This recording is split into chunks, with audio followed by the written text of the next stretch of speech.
Continuando o livro de Marys, que é muito instrutivo e pode nos servir de guia sobre o problema do a priori, do conhecimento a priori, ele vai, no capítulo seguinte, estudar o a priori analítico, quer dizer, a forma que aceita, geralmente, tanto pelos racionalistas quanto pelos empiristas, como o triângulo tem 3 lados, frase analítica. Diferente de, digamos, todo evento tem uma causa, que é o pretenso juízo sintético a priori. Tipo característica da analiticidade que, se você nega, você tem uma contradição. Especialmente, por exemplo, o triângulo não tem 3 lados, isso aí é contraditório. Agora, isso é diferente de todo evento tem uma causa. Você pode dizer que nem todo evento tem uma causa, você está negando e não cai em uma contradição, pode ser. Mas Mary escolhe estudar, entre as muitas concepções de analiticidade em vigor, 3 particularmente importantes. A primeira é a mais conhecida de todas, mais popular, mais aceita, intuitivamente muito aceitável, e alguns pensam que não é satisfatória como definição, porque não diz muito, mas é intuitivamente bastante aceitável. É que uma sentença analítica, quando ela é tornada verdadeira pelo significado das palavras e pelo modo como elas são arranjadas na frase. Então, o triângulo tem 3 lados, isso é verdadeiro por causa do significado das palavras. Ou os solteiros são não casados, é verdadeiro por causa do significado das palavras. Solteiro, não casado, é definido como sendo não casado.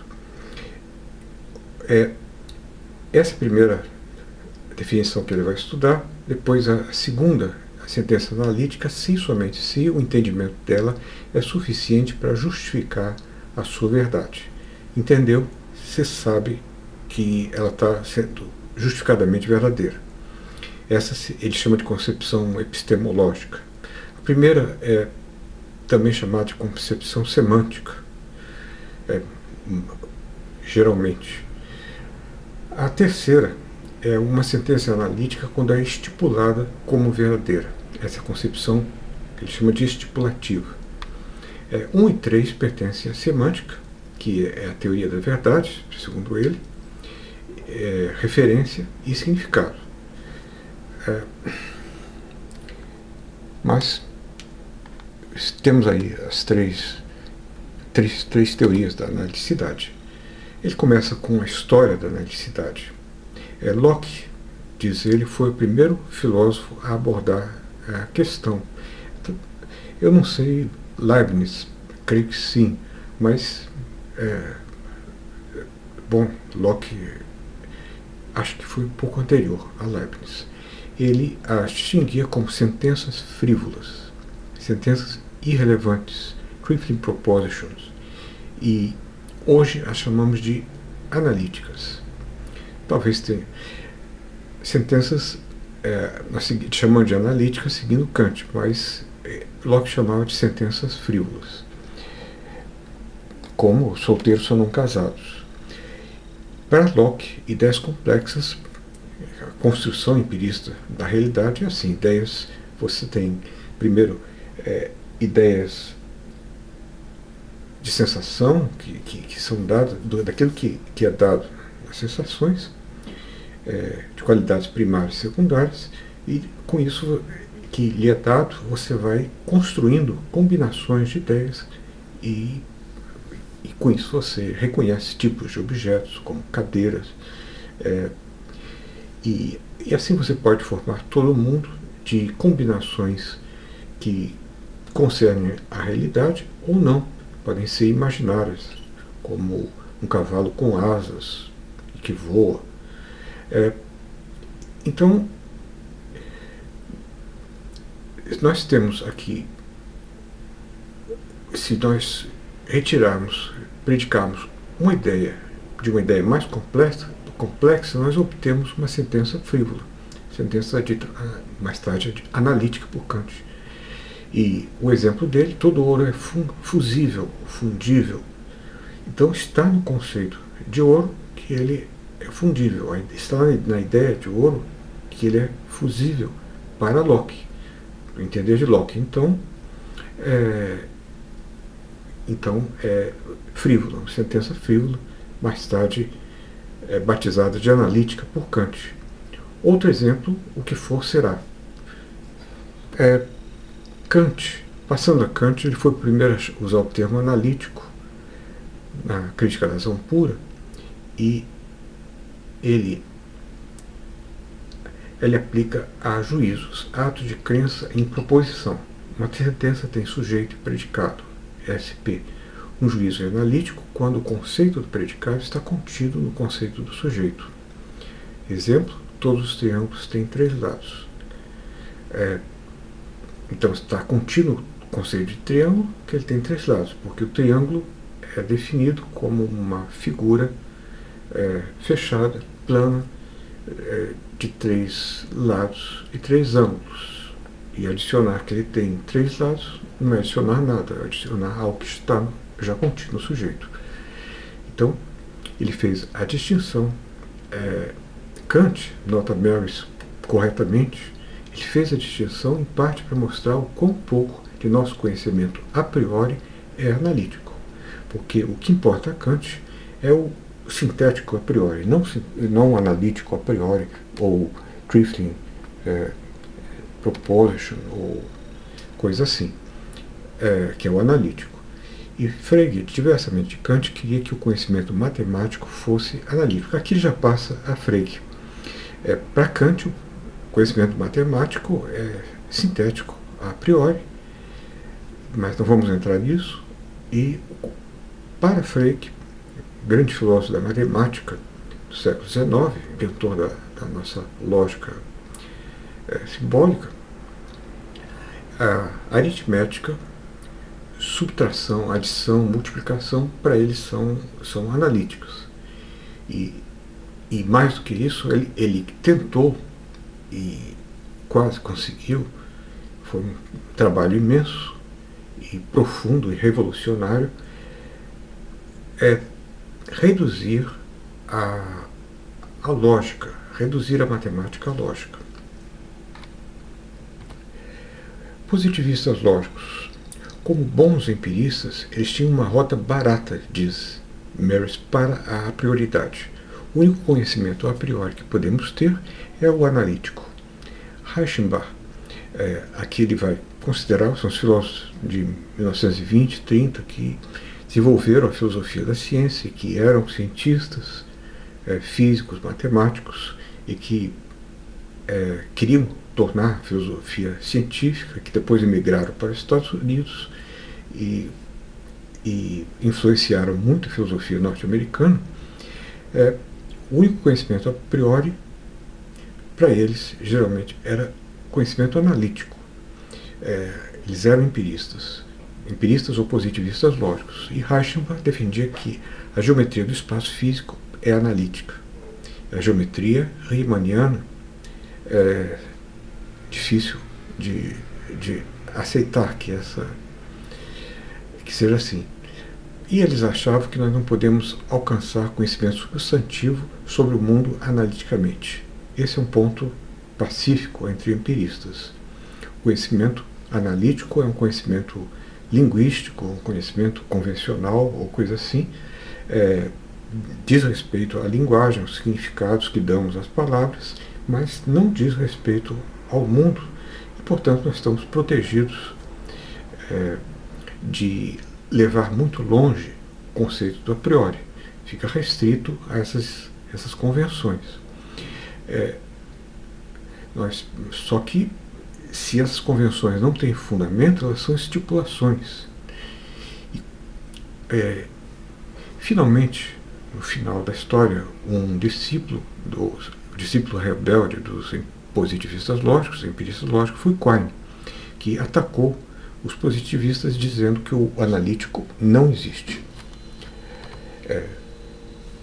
Agora, Verdadeiro em Virtude do Significado há um livro mais atual de Gillian Russell que diz que uma sentença analítica é tornada verdadeira em virtude do significado das palavras e do modo como elas estão arranjadas. Defende essa tese. Teríamos que ler o livro de Russell.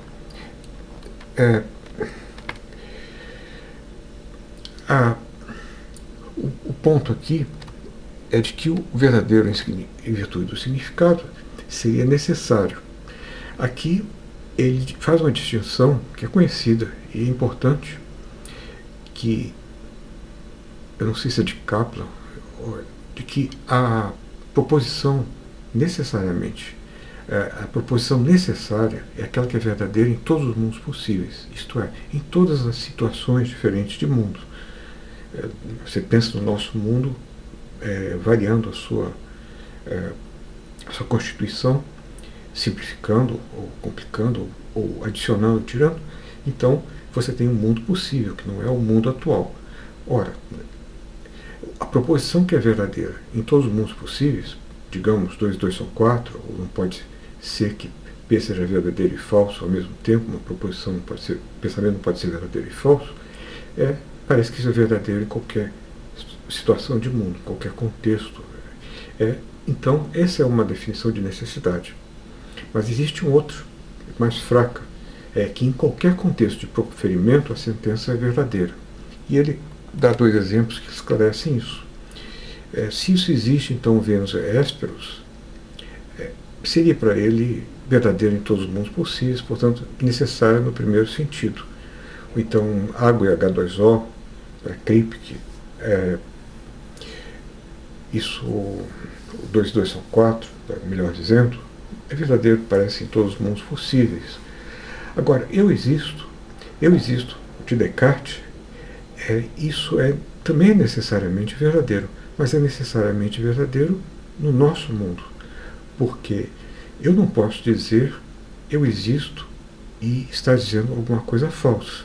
Se eu penso que eu existo, então é porque eu existo. Não posso pensar que eu existo e não existir. Agora, se você considerar a semântica de mundos possíveis, num outro mundo possível eu não existo. Pode ser que eu não exista. Então, você não pode dizer que eu existo é necessário no sentido que é verdadeiro em todos os mundos possíveis. Então, essa é uma distinção. Mas o que vale mais é a primeira definição de necessário, que é aquilo que é verdadeiro em todos os mundos possíveis. A distinção kripkiana. Esses 2 sentidos de necessidade sugerem 2 tipos de analicidade. Teoria proposicional da analicidade, que o significado de uma sentença determina que a proposição que ela expressa em um dado contexto é verdadeira. Há um problema com relação ao significado que, num sentido, é a mesma coisa que proposição, não o significado linguístico, mas o conteúdo. Agora, depois você tem a teoria do proferimento da analicidade, o significado da sentença determina que ela é verdadeira em qualquer proferimento. Bom, agora, isso aí me parece não tão claro, porque, segundo Frege, o contexto faz parte da expressão da proposição. Então, se o contexto faz parte da expressão da proposição, como as palavras fazem parte da expressão da proposição, nós vamos ter que as 2 teorias colapsam em uma única. Porque o proferimento é a frase mais contexto, você tem a frase falada, mais o contexto, e você tem o proferimento. Muitos discordarão disso. Eu tenho um artigo defendendo que Frege estava certo. Note-se também que a proposição analítica pode ser verdadeira na independência do conteúdo proposicional. Por exemplo, chove ou não chove. Basta saber que ela tem a estrutura S ou não S. São frases, são estruturas lógicas que podem ser abstraídas da proposição e mostram que a proposição é uma proposição lógica, que é verdadeira por razões lógicas. São tautologias. Não pode S ou não S. Bom, então essa foi a primeira concepção. Temos agora a concepção epistemológica da necessidade. Entender uma sentença analítica é suficiente para justificar a verdade da sua crença. Além disso, todas as sentenças analíticas são verdadeiras. Basta entender que o triângulo tem 3 lados para saber que isso é verdade. Saber que isso é justificadamente verdadeiro. Se achamos que faz sentido negar uma sentença, como o triângulo tem 3 lados, é porque nós não entendemos essa sentença. Não pode dizer que o triângulo não tem 3 lados com sentido. Um filósofo, Williamson, discorda disso. Ele acha que depende da teoria que a pessoa sustenta. Por exemplo, se uma pessoa sustenta uma lógica trivaluada, para ela ou está chovendo ou não está chovendo. Ou está chovendo ou não está chovendo, não é, segundo Williamson, uma frase analítica autoevidente, como propõe o defensor da lógica clássica. Marys nota que Williamson parece estar usando diferentemente o conceito de não ou oi. Será que você pode ter, em que sentido ter uma lógica trivaluada? Por exemplo, está chovendo ou não está chovendo. Se você pode fazer essa distinção, você tem uma utilidade para a sua frase.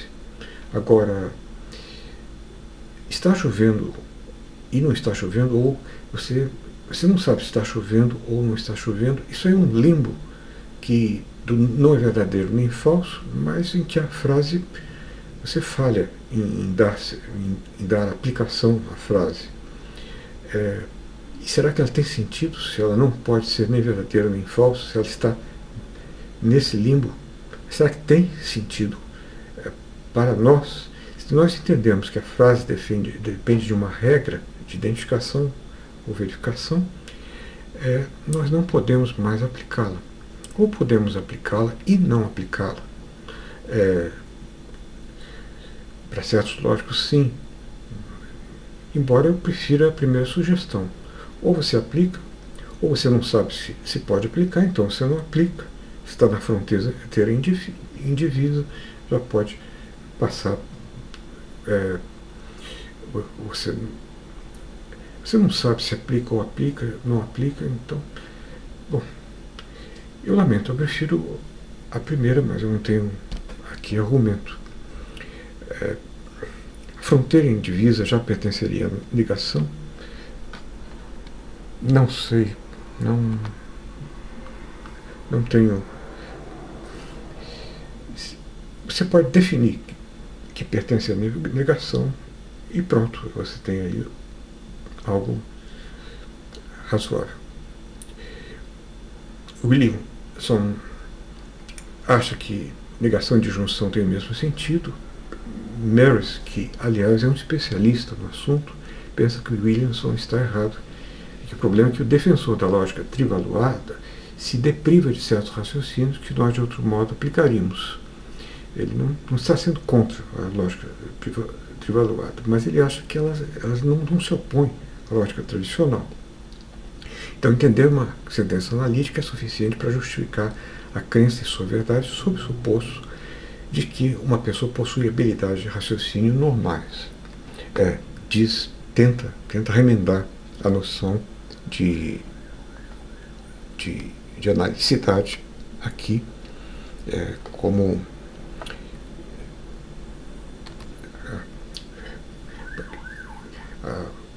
aquela em que o entendimento torna verdadeiro, justifica a sentença como verdadeira. Agora, a última forma de verdade, eu acho interessante o ponto, é verdade por estipulação. A terceira concepção de analicidade é a estipulativa. Nós não podemos estipular qualquer sentença como sendo verdadeira. Eu não posso estipular o Taj Mahal é púrpura. Porque ele é branco. Essa é a realidade. Ora, então, isso significa que as convenções arbitrárias são limitadas. O que nós teremos, então, são convenções bem fundadas, Mas aí entra de novo a questão do a priori. Então eu não posso estipular que o Taj Mahal é púrpura. A estipulação, dizer, é uma espécie de ato de fala.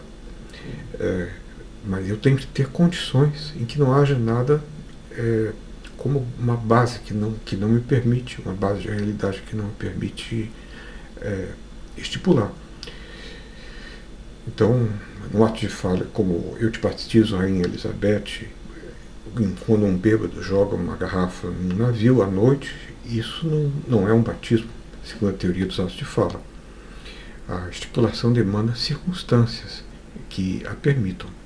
É o que torna uma estipulação uma verdade analítica, é que ela não tem esse fundamento, não precisa, não há nada que contrarie a estipulação como algum fundamento da realidade, ou coisa assim. Se eu digo que Zadebedê é o nome de um milionário excêntrico, que se dá para um milionário excêntrico, isso é uma estipulação. Como Zadebedê não existe, eu posso inventar a palavra. Agora, o que importa são as estipulações que criam verdades necessárias do modo certo e que elas são analíticas, mas aí não vale mais como estipulações, são, digamos, análises, deciframentos de como a realidade é, ou coisa assim. Então, ele fala ainda das estipulações que são definições implícitas. As explícitas estão no dicionário, mas um termo é implicitamente definido quando ele tem um papel, lugar em uma teoria. E quem fez isso muito foi Hilbert, esse grande matemático, que axiomatizou a geometria sem definir ponto, linha explicitamente, como a geometria tradicional. Um ponto é algo que não ocupa espaço, mas é por seus papéis nas sentenças que podem ser provadas. Ou seja, através de definições implícitas. Frege, o filósofo, não aceitava esse procedimento. Uma definição apropriada deve dar-nos o significado de um termo, o que ele significa. Ele passa então a Carnap, Reichenbach, que achava que muito da nossa ciência pode ser estipulada, os positivistas ou empiristas lógicos. Nós só estipulamos onde há lugar para o arbitrário. Podemos estipular que o zero é um número natural. Estipulou-se que no verão os relógios seriam adiantados por 1 hora. Você tem uma porção de estipulações convencionadas, em certa medida arbitrárias, em contratos. Agora, você não pode estipular aquilo que não tem, que tem um fundo contrário na realidade. Por exemplo, existem fantasmas. Nós sabemos que não existem, então você pode estipular que existem. Não pode estipular que o espaço físico é euclidiano, porque a física moderna mostrou que não é. Então, Frege se queixou desse procedimento. Uma definição apropriada deve dar-nos o significado de um termo. Ora, eu estou repetindo. Então, nós terminamos aqui. Algo sobre a pureza infantil, Kate Gouss, animais que querem ser outros animais.